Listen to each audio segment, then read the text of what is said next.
Nagdaan ng araw ng mga puso, kumita ng malaki ang mga tindahan ng bulaklak, tindahan ng kapote at tindahan ng balot sa kanto.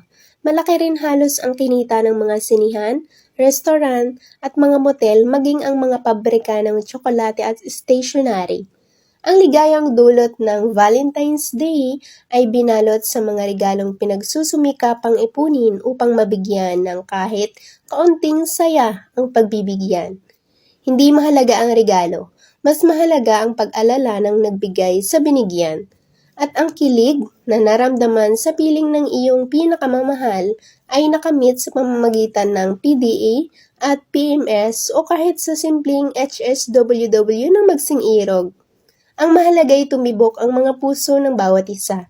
And love is in the air. Kagaya nga ng nagdaang umaga, nagising ako kasabay ng tilaok ng mga manok sa kapitbahay. Sinalubong ako ng lamig na dulot ng hanging amihan paglabas ko ng bahay. Madilim-dilim pa at siguro ay ako pa lamang ang gising sa hanay ng mga bahay sa lugar na ito. Wala pa kaming 1 taon na nakalipat dito sa lugar na ito. Iba ito sa lugar kung saan hinasa ko ang aking tari at kalyo, sa lugar na kinalimutan ko. Hindi natutulog ang oras, laging maingay, laging magulo. Libangan ng tao ang makipag-away sa kapitbahay.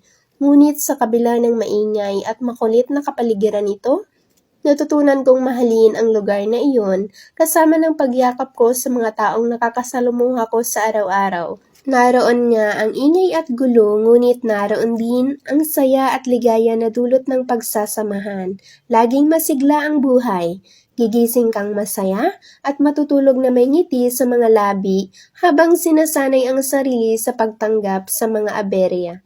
Narito kami ngayon, lugar na kahit sa panaginip ay hindi naglaro kahit sandali.